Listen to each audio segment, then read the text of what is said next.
키워드로 알아보는 경제 이야기 그리고 투자 전략입니다. 김한진 이코노미스트 함께합니다. 박사님 어서 오십시오. 네, 안녕하세요. 예, 여전히 시장은 부정적인 뉴스들이 많은데 주가는 좀 반등이 나오고 있습니다.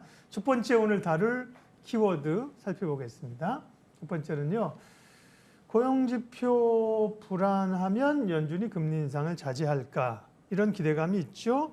최근에 구인 공고가 줄어들었다는 부정적인 것 때문에 주가가 올랐는데 간밤에는 또 ADP 민간 고용이 호조를 보였다고 해서 주가가 빠지고 나쁜 지표가 주가를 올리는 상황인데요.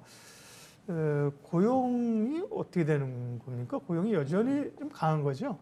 네, 아직은 강한 네, 것 네, 같습니다. 네. 말씀하셨듯이 나쁜 지표가 나오면 연준이 긴축을 조금 둔화시킬 거다, 네, 멈출 거다 이런 기대감이 확산되면서 나쁜 지표가 좋게 시장에서는 해석되고 있습니다. 네, 고용 상황은 전일 ADP라고 이제 민간 회사가 내놓는 고용 지표도 있습니다만 네. 전월 지표가 13만에서 18만 건으로 조금 상향 조정되고 또 전월 그 수치도 예상보다는 견조했습니다. 20만 건 정도여서 오늘 저녁에 나오는 내일이죠. 내일 나오는 이제 미국 정부에서 발표하는 미국 정부에서 발표하는 이제 공식 고용 지표가 나와야 알겠습니다만은 연준이 통화 정책을 조금 긴축 모드로 가기에는 제 생각에는 신규 일자리 기준으로 한 15만 개 정도. 지금 지난달에 35만 1,000개였지 않습니까? 네. 그런데 이번 달에는 한 25만, 6만 이렇게 예상을 하는데 미국에서 이제 신규 일자리가요. 그런데 이 25만, 6만이 20만 건 밑으로 내려가서 한 15만 건에서 이렇게 조금 한 몇 달 지속돼야 연준은 이제 그 물가 상승률이 임금에 의해서 물가 상승률이 더 높아지지 않을 것이다라고 이제 확신을 할 것 같습니다. 그래서 아직까지는 좀 시간이 필요해 보입니다. 네.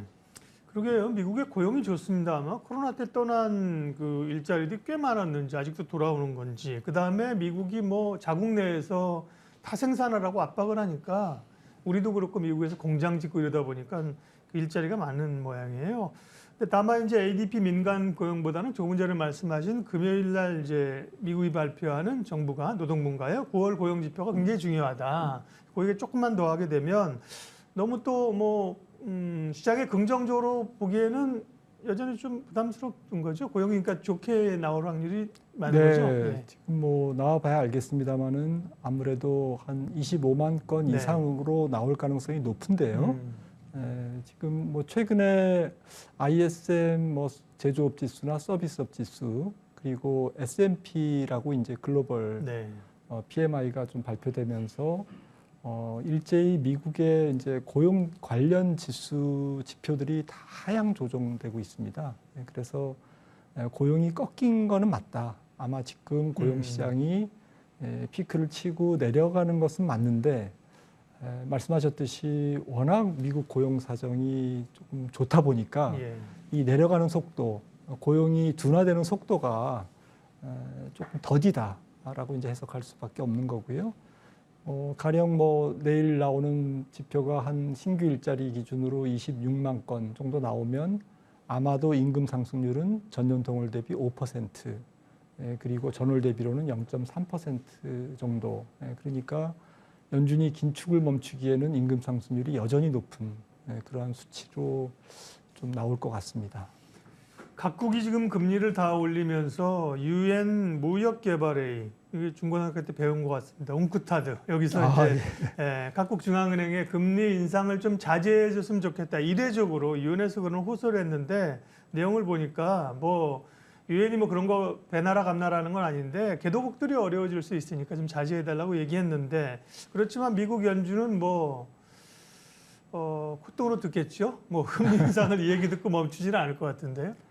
네, 연준이 보는 지표는 저희가 정확하게 알 수는 없겠습니다만 아무래도 이제 근원 물가 기준, 에너지와 이제 음식료 값을 뺀 근원 물가가 한 4% 정도까지는 내려와야 금리를 올리는 것을 멈추지 않을까. 이제 그리고 그 시점은 내년 3, 4월 정도 되지 않을까. 지금 한 6%쯤 네. 되죠. 예. 지금 뭐 헤드라인 물가는 떨어지고 있습니다. 네. 유가도 떨어지고 곡물 가격도 떨어지기 때문에 저희가 흔히 얘기하는 이제 일반 물가, 헤드라인 물가는 떨어지는데 문제는 이제 근원 물가죠. 존 윌리엄슨 뉴욕 연은 총재도 양파 껍질에 비유했는데요. 양파 껍질의 제일 바깥에는 원자재 가격이 있고 중간에는 이제 제품 가격, 내구재 가격이 있고 제일 안쪽의 껍질은 근원 물가가 있는데 이 근원 물가는 제일 마지막에 이제 껍질이 벗겨진다는 얘기죠. 시간이 걸린다는 얘기입니다. 여러 가지 원재료 가격이 돌아다니면서 제품 가격을 올려놨고 또 이 한 번 오른 이런 제품 가격은 인플레이션에서 쉽게 후퇴하지 않기 때문에 헤드라인 물가보다는 이제 근원 물가를 좀 중시할 수밖에 없는데요. 그런데 근원 물가가 지지난주에 이제 근원 PCE도 발표됐습니다만은 또 다음 주에 이제 8월 CPI가 발표되죠. 그런데 이 근원 물가는 빠지다가 다시 올랐습니다. 다시 이제 뭐 6월 달에 근원 CPI도 5.9에서 이렇게 조금 내려가는 것 같다가 8월에 6.3으로 다시 올라갔지 않습니까? 그리고 클리브랜드 연준이라고 이제 물가 지표를 추적하는 그러한 연준의 예상치는 다음 주에 나오는 9월 미국의 소비자 물가가 6.6%까지 지난달보다 더 올라갈 것으로 예상하고 있거든요. 그래서 만약에 그렇게 나온다면 시장은 다음 주에 조금 물가 때문에 스트레스를 받을 것 같습니다. 네. 이번 주 금요일 날 미국의 금요일이니까 우리는 금요일 지나야 알게 되는데 고용지표 다음 주 또 이제 물가를 체크해야 됩니다. 두 번째 오늘 김 박사님과 살펴볼 키워드인데요.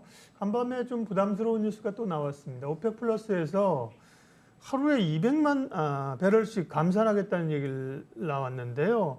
지금 증산을 하라고 하는데 오히려 감산, 그것도 200만 배럴이라고 하면 이제 일간 기준입니다. 네, 다음 달부터 네. 일간 200만 배럴을 감산하겠다는 게 굉장히 역대급이라는 건데요. 뭐 유가 상승을 불러일으킬 수 있을 만한 뉴스인데요.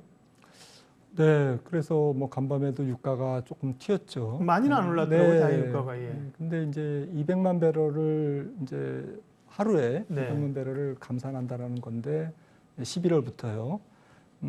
그런데 이제 지금 이미 쿼터를 보니까 조금 조정을 해놓고 있습니다. 그래서 실질적인 감산이 어느 정도냐? 실제로 앞으로 11월부터 추가로 줄이는 규모가 중요하지 않겠습니까? 네. 근데 이 규모가 뭐 예측 기관마다 다릅니다만은 80만 배럴에서 네, 90한 한 110만 배럴 그 사이. 그러니까 뭐 100만 배럴 정도, 그러니까 200만 배럴을 지금 줄인다고 얘기했지만 실질적인 감산 규모는 거기에 절반 정도. 네. 그러니까 실질적인 충격은 예상한 것보다는 이제 크지 않을 텐데 문제는 뭐 90만 배럴도 좀 큰 거죠. 문제는 경기가 지금 세계 경기가 쭈그러들고 있는데 오펙은 자기네가 살겠다고 이제 유가를 조금 배럴당 90달러 정도의 이제 좀 타겟팅해서 이렇게 묶어두려고 하는 그런 의도가 이제 다분히 있는 거거든요.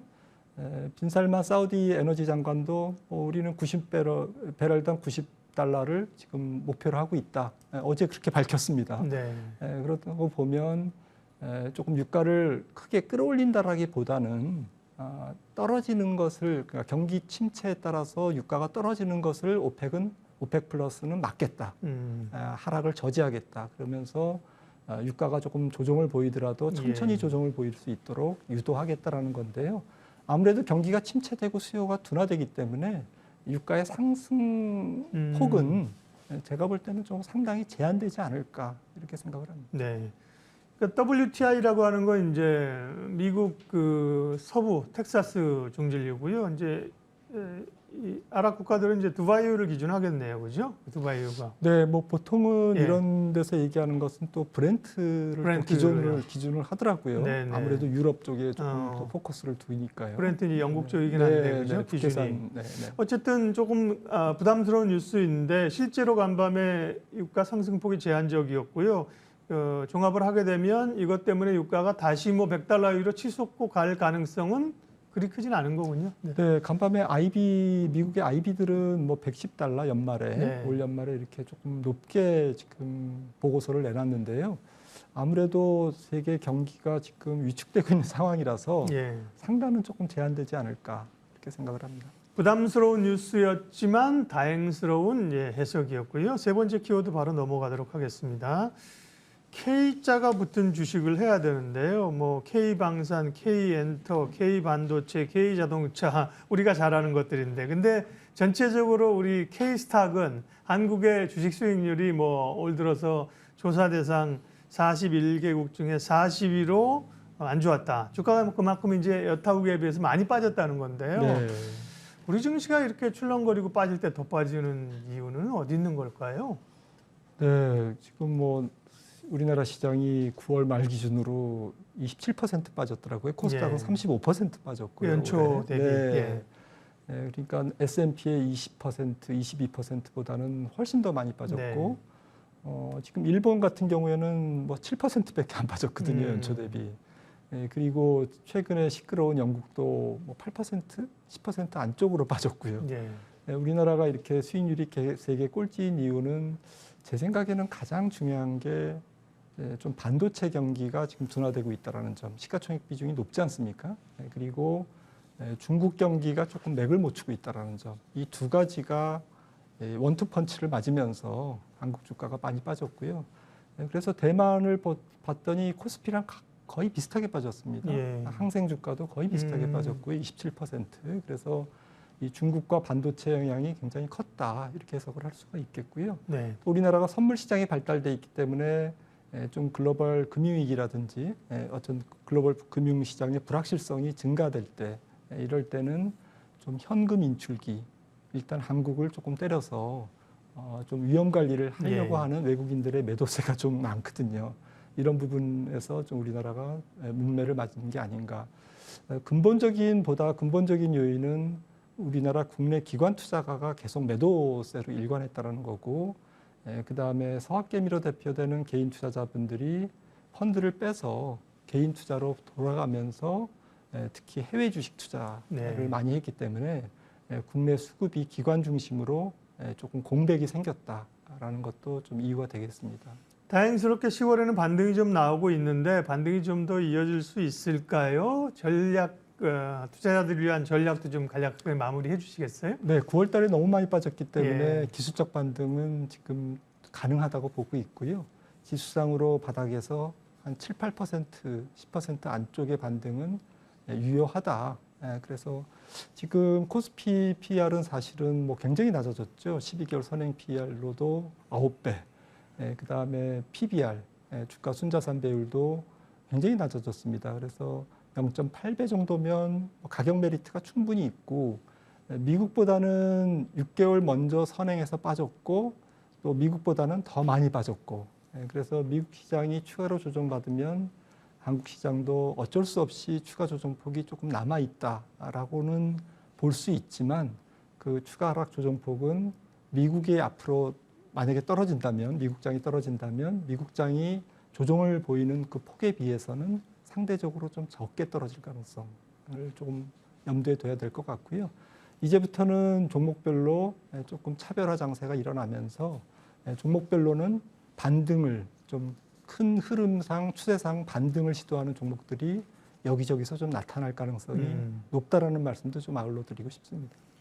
김한진의 키워드 경제 이야기 김한진 박사님 함께했습니다. 고맙습니다.